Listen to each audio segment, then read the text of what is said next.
সেটা জোর করে করলে মানুষ খেতে পারবে না। কিন্তু জায়েদ খান তো মানে অসম্ভবকে সম্ভব করে, তাই না? একটা কাজই সম্ভব নয়, রান্না করে আসে। আচ্ছা চলো। মাও কখনো শিখায়নি, বোনও শিখায়নি। বাজার করা, রান্না করা, রান্না করে দেয়, এটা আমি কখনোই পারি না। ওয়াও, তার মানে আপু, বড় আপুকে আমি বলছি যে আপু সেই অসাধ্যটা কিন্তু আমি সাধারণ করে ফেললাম। আমি রান্নাঘরে অলরেডি নিয়ে এসেছি, রান্না না করলেও তোমাকে একটু হাত আজকে লাগাতে ওইটা পারবো, নাড়ানাড়ি করতে পারবো। চলো, রান্না কোনটাকে দিয়ে কি বলে আমি সেগুলো করতে পারবো। সেটা আমি তোমাকে হেল্প করছি, নো প্রবলেম। আমরা শুরু করি। আচ্ছা, ঈদের আগে আগে তো তোমার আসলে দেশের বাইরে ট্যুর হয়ে গেল। সো আমরা দেশের বাইরে ট্যুর হওয়ার পরে দেখি যে সবাই একটু মোটোসোটো হয়ে ওঠে, বাট তোমাকে দেখছি যে তুমি আরো ফিট হয়ে গেছো, আরো বেশি সুন্দর হয়ে গেছো। মানে এটার রিজনটা কি বলো? আমি যে খাওয়া দাওয়া মেনটেন করি, হাঁটি, ওখানে গেলেও হাঁটি, জিমে যাই, হোটেলে যে হোটেল থাকি ওটার জিম ইউজ করি, তারপরে খাই এক বেলা করে, মানে সকালে নাস্তা সব তখন হোটেলে মেইনটেইন করেছো। মেইনটেইন করি। That's good.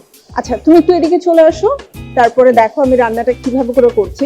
আসলে সাধারণত যেহেতু আমরা কোরবানি মানেই কিন্তু অনেক বিফ, আর বিফ নিয়ে সব আয়োজন, কিন্তু আমরা খুব ট্রেডিশনালি খেতে পছন্দ করি। আর ট্রেডিশনালি খেতে খেতে একটা সময় কিন্তু দেখবার ভালো লাগে না, তখন একটু ডিফারেন্ট কিছু খেতে হয়। সো আমি ভাবলাম যেহেতু আজকে তোমাকে আমি দাওয়াত দিয়েছি, একটু ডিফারেন্ট কিছু করি। যদিও এটা হচ্ছে চিলি বিফ, কিন্তু আমি একটু ভিন্ন রকম ভাবে রান্না করবো। এখানে আমি বিফ গুলোকে প্রথমে একটু লেয়ার করে কেটে নিয়েছি, দেখতে পাচ্ছ। কাটতে পারো? না, কাটতে পারি না, দেখতে পারি। আচ্ছা, তো সব কাজ যদি সবই কস আমি করব, তাহলে তোমরা কি করবে? হ্যাঁ, এটাও বিয়ে করলে তো কথা। বউ করে এগুলোই করাবে।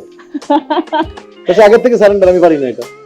এই যে আজকে শিখছো, এরপরে কিন্তু এটার কথা আমি বলবো। বলবো তুমি দাঁড়িয়ে আমাকে থাকতে চামচ দাও। আমি হ্যাঁ, দাঁড়িয়ে যে থাকতে পারি। তুমি কাজ করবে, আমি পাশে থেকে তোমাকে দাঁড়িয়ে দাঁড়িয়ে আমি সাপোর্ট দাঁড়িয়ে দিব। দেবো। না, আমাকে ছোট চামচ দাও। বুঝছো, একটা ধরতে গেলে আরেকটা পরে। আমার বোন এই জন্য বলে যে তোর কিছু ধরার দরকার নেই, আমি কিছু ধরতে গেলেই পড়ে যাই। মানে এটা বোধহয় তুমি একটু টেকনিক্যালি বাসায় করো, যে এমন ভাবে সবকিছু ধরবো। টেকনিক্যালি না, এটা হয় না আমার। এছাড়া আপু এমন কখনো হয়নি যে খুব অসুস্থ, তুমি একটু নুডলস করে দিলে বা একটু না, স্যুপ এটা করে দিলে? কখনোই হয়নি। আপু আমাকে শুধু বলে কি, আমি যদি না থাকি তুমি তাহলে একটু ওভেনে আমাকে গরম করে খেও। সেটা করতে পারি না, ফ্রিজ থেকে বের করে ঠান্ডাই খেয়ে ফেলি। মানে আচ্ছা, ওভেন থেকে বের করে যে ঠান্ডাটা গরম করব, ওটা আমার পারি না, আমার ইচ্ছা করে না। আমি বললাম যদি আল্লাহ, এটা আবার আরেক কষ্ট বোধ হয়। আবার ব্ল্যাক ঠান্ডা পেপার খেতে লাগবে। তোমাদের বাসার রান্না সাধারণত আপুই করে থাকে? আর রান্নার আম্মার সময় আম্মার হাতে খেতাম, আর এখন আপুর হাতে খাই। বাইরে কারো হাতে রান্না আমার পছন্দ হয় না, বিকজ ডালটা যে আম্মা আর আপু রান্না করে, পাতলা ডালটা, ওটার মজাই এই আলাদা। আম দিয়ে, সেইটা আর কোথাও হয় না। এটা তো এখন There is none. এটা যে এখন বললা, মানে আমার এখন জিভে জল চলে আসছে, কারণ এই সময়টাতে একটু আমের ডালের যে টকটা আছে, ওটা কিন্তু অন্যরকম মজা। অন্যরকম লাগে। এবারে আমি এখানে কর্নফ্লাওয়ারটা অ্যাকচুয়ালি ইচ্ছে করলে আমরা দিয়েও দিতে পারি, আবার কিন্তু ডিপ করেও নিতে পারি। তুমি কি ক্রিসপি খেতে পছন্দ করো? আমি ক্রিসপি বা কিছু বুঝি না। আমার যেটা মজা লাগলেই হলো। আমার যেটা খেতে মজা লাগে ওটাই খাই।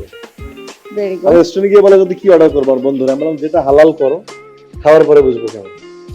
আমি সব খাবারই টেস্ট করে দেখতে চাই এবং এর নতুনত্ব সম্পর্কে জানতে চাই। সবচেয়ে প্রিয় খাবার? খিচুড়ি, একটু মরিচ ভর্তা থাকবে, পেঁয়াজ টিয়াজ দিয়েছে, ধনে পাতা দিয়ে, তারপরে একটু ডিমের কাঁচা মরিচ দিয়ে ডিমটা ভাজা থাকবে, তেলে ভাজা টাটা মরিচ, বাস। মানে সিম্পলি। আমি তো কখনো রিচ ফুড খুব অপছন্দ করি। আমি বললাম না যে ফিট থাকি কেমন, জন্য রিচ ফুড খাই না, খুব বেশি ফ্যাট জাতীয় খাবার খাই না। ঈদের দিনের প্রিয় খাবার? আম্মার হাতের সকালে আম্মার হাতের জর্দার ফিরনি, আর আম্মা ডিম দিয়ে একটা মিষ্টি যে কোরমাটা রান্না করে। তোমার পছন্দের জিনিসটাই করে। যে দুলাভাই কখনো কমপ্লেইন করে না যে শুধু ভাইয়ের পছন্দের রান্না বান্না করো? হয়ে গেছে, আপুর মেয়ে বড় হয়েছে, ছেলে বড় হয়েছে, ওরা একরকম রান্না পছন্দ করে, চিকেন ছাড়া ভাত খায় না, ডাল খেতে চায় না। আমি এক ধরনের, এখন আমি বলি যে ঠিক আছে, ওরা যারা পছন্দ করে ওগুলোর মধ্যে অ্যাডজাস্ট করতে চাই।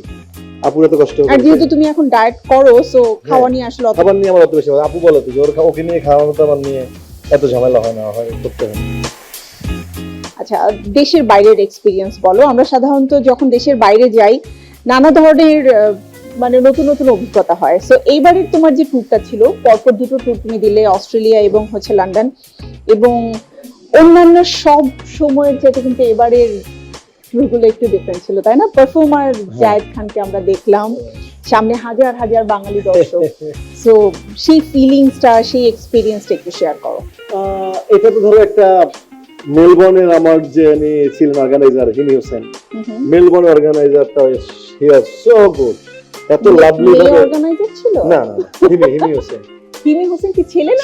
ছেলে। ও ওকে। তো হিমি নাম ছিল অ্যাকচুয়ালি, আই থট সুন্দর করে শো করছে, অনেক ভালো লেগেছে। এবং ওটা দেখা থেকে পরে অস্ট্রেলিয়া সিডনিতে শো করেছে, ওটা মেয়ে অর্গানাইজার ছিল Tisha Tania, she was also good. অনেক অনেক অনেক সুন্দর করে শো করিয়েছে। এরপরে লাস্ট ধামাকাটা হলো লন্ডনে, যেখানে 25-30 হাজার বাঙালি 2 দিন মাইল্যান্ড পুরো স্টেডিয়ামে। হ্যাঁ, আমি ওখানে কাজ করে এসেছি তো গত বছর। হ্যাঁ, তুমি বুঝোই। এবং টিকিট কিনে দর্শক, কিন্তু তুমি যখন গিয়েছিলে ওইবার কিন্তু ছিল ফ্রি এন্ট্রি। হ্যাঁ, এবারে প্রথম টিকিটের ওটা মেলা ছিল, এবারে কিন্তু তোমাদের টিকিট কেটে হয়েছে। তো সেই 2 দিনই মানুষ, আর বিশেষ করে জায়েদ খানের ডিগবাজি দেখার জন্য এত লোকের আগ্রহ টিকিট কেটে, যে ডিগবাজি দেখার জন্য, তাই না? হ্যাঁ, মানে প্রথম দিন বৃষ্টি ছিল, ডিগবাজি মারতে পারিনি, মানে স্টেজটা অনেক পিচ্ছিল ছিল, ভেজা ছিল। আচ্ছা, এরা টিকিট কেটে পরের দিন হয়েছে যে প্রথম দিন মিস করছি, আসছে যে পরের দিনটা যেন আমরা মিস না করি, সে পরের দিন আবার সে টিকিট কেটে আসছে। তো ডান্স পারফরম্যান্স কেমন ছিল? কারণ তোমার ধামাকা ডান্স করতে আমাকে দেখতে পছন্দ করে, হাঁটলে এটা খুশি হয়। আমাদের গ্রুপ টু কিছু ছিল না লন্ডনে। আমি তো দেখলাম বেশ কয়েকজন মেয়ে ভক্ত তোমাকে নিয়ে বেশ কিছু মানে রিলস করেছে, টিকটক করেছে, যে তুমি তাদের মানে মন ভেঙে দিয়েছো কারণ তুমি আরেকজনের সাথে মেতেছো। সো এটা তো মজার জিনিস, যে ব্যাচেলর তার সবাই। আচ্ছা, এই যে তুমি সালমান খানের এত বড় ভক্ত, আমাদের সালমান শাহকে তোমার কেমন লাগে? ভালো লাগে। হি ওয়াজ দা ইউথ আইকন, স্টাইল আইকন। এবং এখনো একটা মানুষ মৃত্যুর এত বছর পরেও মানুষের মনে, বিশেষ ইয়াং জেনারেশনের মনে দাগ কেটে আছে, এটা অনেক বড় পাওয়া, এটা সবার ভাগ্যে হয় না। এবারে আমি যে রান্না করছি সেটা নিয়ে কিছু বলো।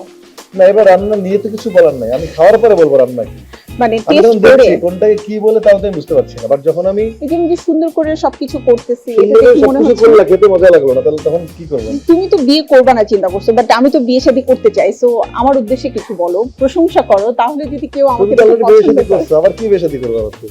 কেন বলো এগুলো? মার্কেট কমে যাবে। হ্যাঁ, না, মার্কেট বলো, সেটা স্বীকার করবে করছি। তোমার যে মার্কেট এমনিতেই থাকবে, চিন্তা করো না, আপনি যাবেন না।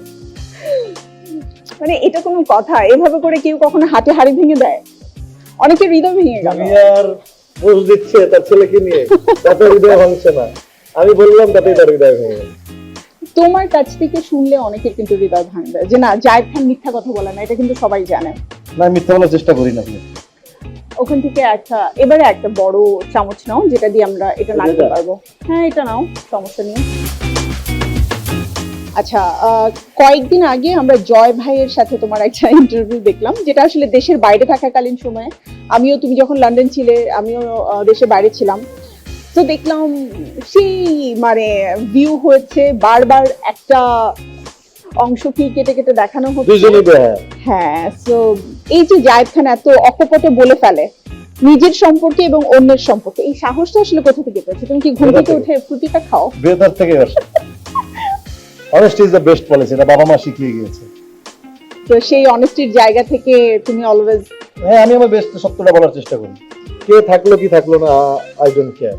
আচ্ছা, জয় ভাই সাধারণত এই ধরনের কথাবার্তা বলে সবাইকে এবার উল্টাই বলটা রয়েছে আর কি, কাবু করতে। ভাইয়া নিজেই, জয় ভাই আমার বড় ভাই, কত অনুষ্ঠান দেখছে। জয় ভাইকে বলতে চাই, ইট ওয়াজ রিয়েলি ফান। আপনি একটা অনুষ্ঠানে বলেছেন যে প্রশ্ন শিখে রেডি হয়ে তারপর আসতে হবে, না হলে প্রশ্ন শুনে কাত হয়ে বাড়ি যেতে হবে। আমি কাত হয়ে বাড়ি যেতে চাইনি, আপনাকে বোল্ড আউট করে দিতে চাইছি, তারই একটা নমুনা ছিল। তার মানে কি তুমি মানে জায়েদ খান স্টাডি করে তারপরে প্রোগ্রামে বসো, অর লাইক জয় ভাইকে স্টাডি করে তুমি স্পেশালি বসো? না, আমি উপস্থিত বুদ্ধি আমার খুব বেশি, আমি স্ট্রেট উপস্থিত বুদ্ধি দিয়ে ইনস্ট্যান্ট উত্তর দেই। তো আমাকে ইনস্ট্যান্ট যে উত্তর দিয়েছে, আমি সেই উত্তর যে বলটা করেছি বলটাকে খেলেছি। মানে যে প্রশ্ন সে করেছে সেই প্রশ্নের সঠিক উত্তর তুমি দিয়ে দিয়েছো। তোমার সাথে আমি এসে জিজ্ঞেস করছি কি জিজ্ঞেস করবা কি না করবা, তুমি যা জিজ্ঞেস করবা আমি সেটাকে ডিফাইন করে এটার একটা মজার ব্যাপার হচ্ছে তোমার সাথে আমার এত ব্যাক টু ব্যাক কাজ করা হয়, এত আড্ডা হয়, তো মানে তুমি বুঝো যে অ্যাকচুয়ালি ও কি বলতে পারে আর তার জন্য আমাকে কিভাবে প্রস্তুত থাকতে হবে। অ্যান্ড আই থিঙ্ক তোমার যে উপস্থিতি আমার প্রত্যেকটা শোতে বেস্ট ওয়ান। মানুষ দেখে অনেক মজা পায়। অনেক অনেক। অ্যান্ড এটার একটা মজার ব্যাপার আছে, আমাকে একদল ভাবিরা প্রশ্নই করেছে আপনি একই সাথে কিভাবে অপু বিশ্বাস এবং জায়েদ খান দুজনেরই বন্ধু, হওয়া তো সম্ভব না। কারণ তুমি যেভাবে আসলে অকপটে তোমার মনের যে কথা সেটা বলে দাও, তারা তো এগুলো খুব দেখেন যে না সে তো জায়েদ খানকে প্রশ্ন করছে, সে অপু বিশ্বাসকে নিয়ে উত্তর দিল বা কমেন্ট করলো যেটা তুমি বলেছিলে, আবার অপু বিশ্বাসও বলছে, তো সেই জায়গা থেকে কিভাবে করে সম্ভব? তো আমি বললাম আমাদের পেশাটাই এমন যে সব জায়গাতেই মিলেমিশে তারপরে হচ্ছে চলতে হয়। মিলেমিশে করি কাজ, হারি জিতি নাহি লাভ। আচ্ছা, ঈদের দিনে যদি তোমাকে বলা হয় সবচেয়ে বেশি কি মিস করো, কারণ আমাদের ছোটবেলার সেই ঈদের আনন্দ তো এখন আর নাই। ঈদে যদি বলি আমি সবচেয়ে কি মিস করি, এখন মিস করি আমার বাবা মার সালামি, আমার বাবা মার আমার কপালে গালে চুমা, বাবা লুঙ্গি পরে এখান থেকে গুজে টাকা দিত, আমার ব্লাউজের ভেতর থেকে বের করে টাকা দিত, এগুলো মিস করি। এগুলো আমি প্রচন্ডভাবে মিস করি। আম্মার ফিরনি, আম্মার জর্দা প্রচন্ডভাবে মিস করি। আশা করি আল্লাহ তাআলা আব্বা আম্মাকে জান্নাতে রাখবে।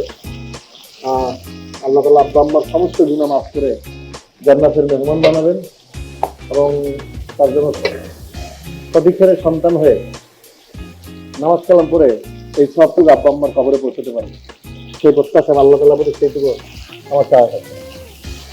তোমার মনে হয় যে তোমার এই যে এতদিনের স্ট্রাগল, এত সার্থকতা এবং এখনকার যে মানে তুমুল জনপ্রিয়তা, এই জিনিসটা যদি আন্টি এবং আঙ্কেল দেখে যেতেন তাহলে অনেক বেশি খুশি হতেন? সেটা মিস করি। আব্বা আম্মা বেঁচে থাকলে যে কত খুশি হতেন, আর এই দেশ বিদেশ ঘুরে বেড়াচ্ছি, আব্বা আম্মার জন্য কত কিছু নিয়ে আসতাম। কারণ এই ছেলেটার পাগলামি তো তারা ছোটবেলা থেকে বছরের পর বছর অনেক সহ্য করেছে। অনেক কিছু